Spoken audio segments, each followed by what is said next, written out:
If you enjoy my videos, then please like, subscribe, and share.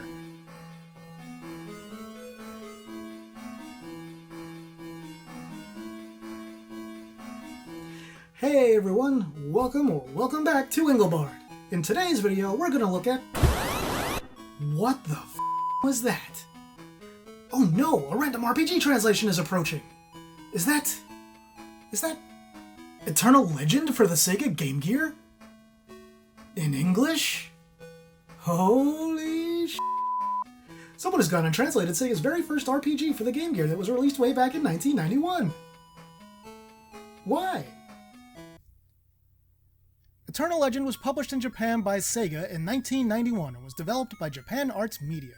It's a very traditional RPG in the mold of Dragon Quest and as such is very primitive.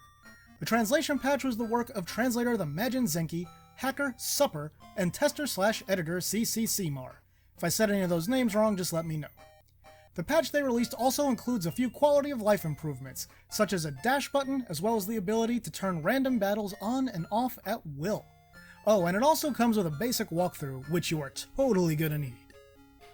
Let's get the easy stuff out of the way here first, shall we? Eternal Legend looks very basic, but not bad. The color is okay, the characters look okay, the world map looks okay. The enemies? Well, you know what? Let's just say the game looks okay. It's pretty plain, but not bad. Well, maybe except for the battles. Some enemies look decent, but for battles, you just see enemies on a plain black background and they have absolutely no animation. So yeah, it didn't win any Best Graphics awards, and yeah, sure, this was kind of typical of earlier 8-bit RPGs, so it wasn't really uncommon for them to adopt this kind of style. Music and sound are pretty much the same deal. The sound is really basic, with a few sound effects in combat for attacks and spells, and there's not much else.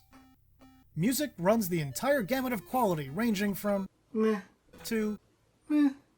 There's a catchy tune or two, and I do kind of like the Second World Map song, but most of it is pretty dull and forgettable. What's an RPG without a deep, engaging story? But seriously, folks, the story here is the typical young teenage boy gets caught up in an epic adventure that will change the very nature of life on the planet.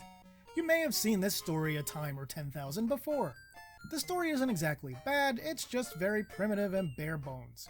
Honestly, I kinda like the twist at the end and wish the story had been more fleshed out leading up to it. As it is, you kinda have to use your imagination to fill in the gaps. I'll also add here that the translation is excellent and of very professional quality. The team did an amazing job with what they had to work with. Let's talk about what Eternal Legend does right when it comes to gameplay. The game has a large, sprawling world map and large towns to explore, and plenty of them. Things that were uncommon even in later Game Gear RPGs. The additions from the translation team that let you dash and turn off random battles are extremely welcome. There's a pretty extensive item and spell list. The game also tosses in some forward-thinking elements, like summoning creatures to battle with you, and some unique items that you can use to do things like steal an enemy's weapon. You can save anytime except in dungeons and combat. There are times you can sell items to random characters and towns or trade them for upgraded items. You get items later on that let you teleport around to different towns. Another positive is that you get a pretty lengthy adventure by 1991 portable RPG standards. Eternal Legend is bigger and longer than many of the Game Gear RPGs that came out after it. And that's about it for the good stuff. Now the bad stuff, which is much more fun. The game can be esoteric as f***.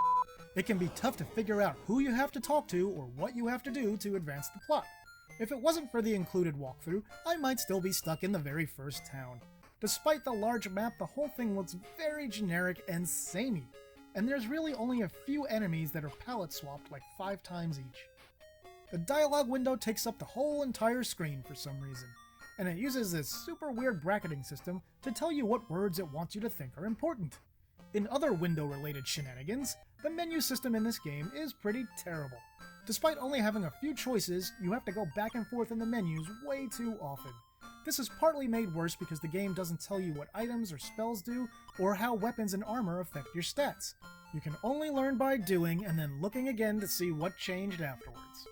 To be fair, Eternal Legend was not alone in this. Lots of older RPGs had similar problems, but it does feel a little worse from something that came out in 1991. Combat. There's way too much. Encounters are truly random, and you might find yourself getting attacked every couple of steps, or you might be able to scroll the length of a few screens before an attack. You never know how it's gonna go. Sure, you can turn off fights, but beware, if you do that, you'll end up in a new area way underleveled and have to spend a lot of time grinding. Oh, you like grinding? Good news! You'll need to do a metric ton of it to make the money you need to buy the equipment you need. Seriously, some enemies near the end of the game drop as little as 7 gold, when equipment at the time costs between 4,000 and 7,000 gold. And no, that's not an exaggeration. Characters. This game has them. They have 0 personality. Your party members also come and go all the time, which can be pretty frustrating. If a character leaves, you also lose any equipment or items they were carrying. Fun! Now, some games that use this technique are just fine and dandy. Final Fantasy IV swaps characters around all the time, and I love that game.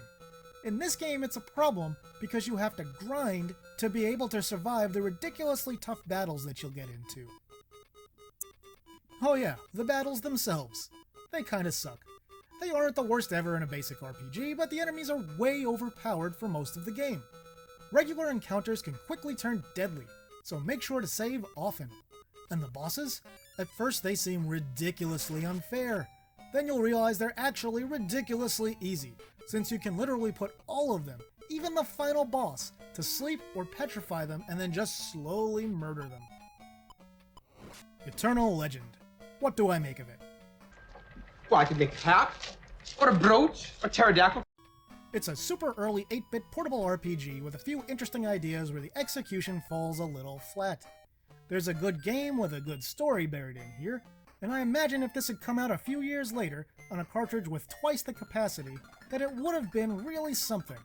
Instead, what we ended up with is an average game with a clunky interface and bare-bones story that has a few glimpses at what could have been. My review score for Eternal Legend, therefore, is a 5 out of 10. But, and I can't stress this enough, the translation is excellent and I have nothing but appreciation for the team that worked so hard to get this game into English and further improve it with the dash and encounter toggle. I'd love to see every RPG on every Sega system in particular translated, and even though Eternal Legend isn't exactly amazing, I'm really glad that at least I got the chance to try it and see that for myself. Well, that'll just about do it for this video, my retro gaming friends. What do you think of Eternal Legend from what you've seen so far? Does it look like something you'd be interested in? Have you already played it? Or do you maybe not care at all? Go ahead and sound off in the comments. With that, I'll say thanks for watching, and see me later.